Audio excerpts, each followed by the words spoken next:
आज मैं अपने इस वीडियो में एक ऐसे विषय पर चर्चा करना जा रहा हूँ कि जो नेचर में बहुत ही छोटा है लेकिन बहुत ही महत्वपूर्ण है।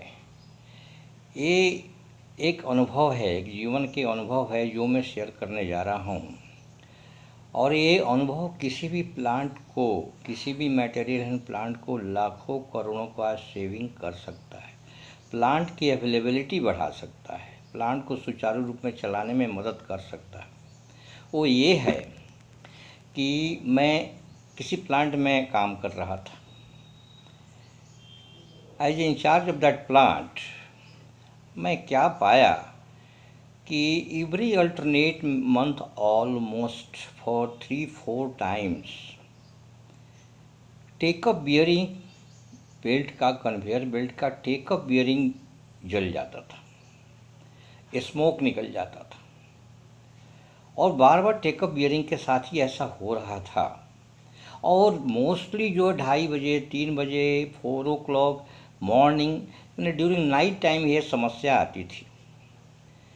ये हम जब सभी चीज़ को मैं बैक स्टडी करने लगा तो मैं सोचा कि टेकअप बियरिंग बार बार क्यों जलता है, क्यों धुआं निकलता है, क्यों ब्रेकडाउन हो जाता है, उसमें इन्वॉल्व ओवर टाइम इतना जा रहा है, नॉन अवेलेबिलिटी प्लांट की इतना घट जा रही है, कोल्ड ट्रांसपोर्टेशन इतना घट जा रहा है, बंकर भरने की समस्या भी कभी कभी खड़ी हो जाती है।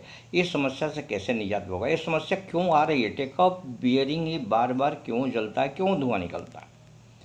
तो अब हमने कंसर्न्ड ग्रुप जो प्रिवेंटिव मेंटेनेंस साथ अटैच होता था, कहीं प्रिवेंटिव मेंटेनेंस या जो भी टाइम है, कोई वीकली और बाई वीकली जहाँ भी प्रिवेंटिव मेंटेनेंस होता है, जहाँ मोस्टली ग्रीजिंग के काम किए जाते हैं, कोई पेंडिंग समस्या भी टेकअप कर लिया जाता है।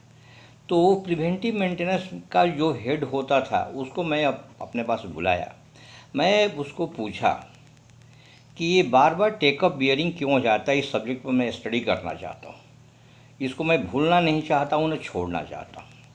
तो उसको पूछते वो डिस्क्लोज नहीं कर रहा था कि क्यों टूट रहा है। फिर अपने में समस्याओं से, अपने अनुभव से उसको पूछा कि ये बताओ कि टेकअप बियरिंग का लास्ट टाइम ग्रीसिंग हुआ था कि नहीं। तो बताया नहीं साहब, इसके पहले भी छूट गया था। तो इसका मतलब कि वो बार बार हर महीने छूट रहा है। क्यों छूट रहा है, टेकअप बियरिंग का ही ग्रीसिंग क्यों छूट जा रहा है। That was the question to think over very deeply in depth. उसका कारण ये था कि जब प्रिवेंटिव मेंटेनेंस का परमिट जाता था तो नियरली 9:30, 10 o'clock, 9 o'clock ऐसा परमिट जाता था। काम स्टार्ट करते करते काफ़ी समय हो जाता था। और नॉर्मली जो ड्राई पुली से स्टार्ट करते थे, ड्राई पुली, स्नब पुली, बेंड पुली, टेल स्नब पुली, ये पुली को बियरिंग करते करते लास्ट में टेकअप में जाते थे। और टेकअप में जाते जाते क्या होता था कि या तो समय हो जाता था परमिट लौटाने का, या उनको घर जाने का, अथवा ऑपरेशन से भी प्रेशर आता था जल्दी लौटाने के लिए।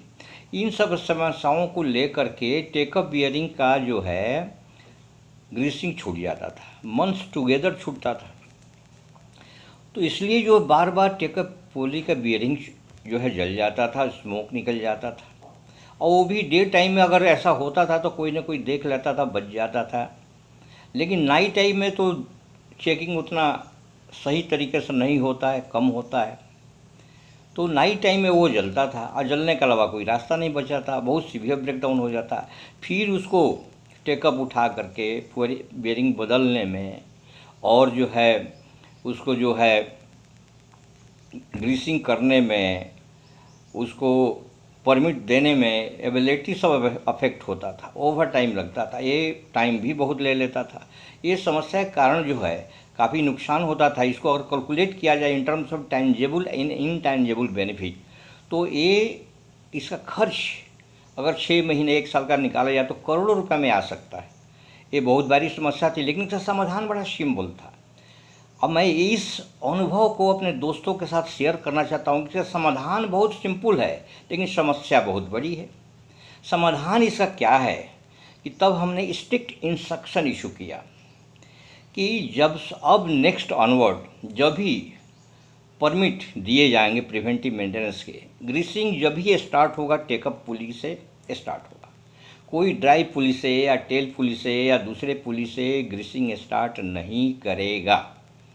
तो टेकअप पुली से ग्रीसिंग स्टार्ट होने लगा, बियरिंग की सफाई होने लगी टेकअप पुली से, और ये जब प्रैक्टिस हमने चालू करवा दिया तो ये समस्या का 100% समाधान हो गया।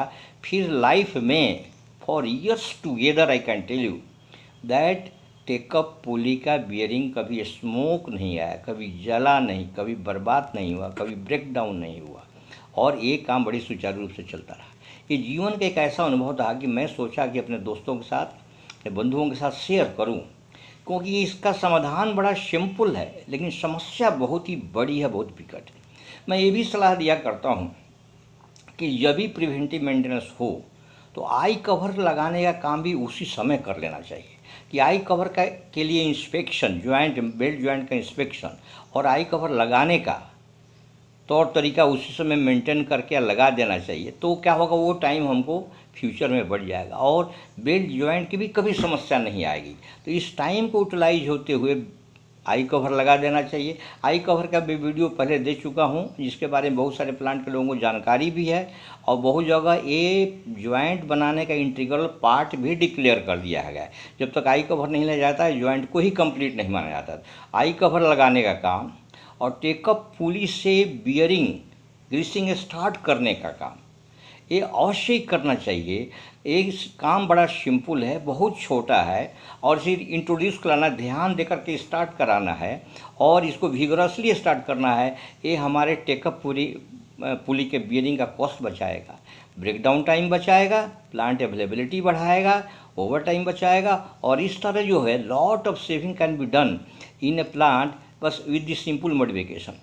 अब मैं जहाँ जहाँ भी गया, मैं बड़ी खुशी की बात है कि एक जो इंचार्जेस को इस सब्जेक्ट पर काफ़ी लंबा डिस्कशन किया था, हमको बड़ी खुशी की बात हो गई कि वहाँ पहुँचने के पहले उन्होंने इस सिस्टम को इंट्रोड्यूस करा दिया था। वो थोड़ा स्ट्रिक्ट आदमी थे और इंट्रोड्यूस कराने में सक्षम थे, तो उन्होंने इंट्रोड्यूस करा दिया कि जब भी ग्रीसिंग स्टार्ट होगा, जब भी पीएम स्टार्ट होगा, that PM will be started from take up pulley itself. और स्टार्ट करने से वो प्लांट भी बहुत बेनिफिटेड हुआ। उस प्लांट में कभी टेकअप पुली का बियरिंग कभी डैमेज नहीं हुआ। इस तरह बहुत बड़ा सेविंग होगा, बहुत बड़ा बचत हो गया।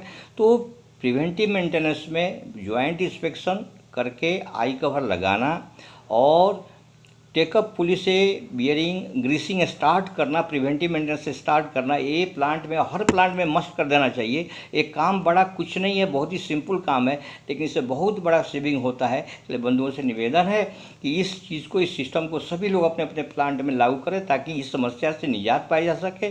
ताकि नॉर्मली जब जलता है रात को ही जलता है, ये भी मैं अनुभव किया, ये समस्या से बचत हो सके।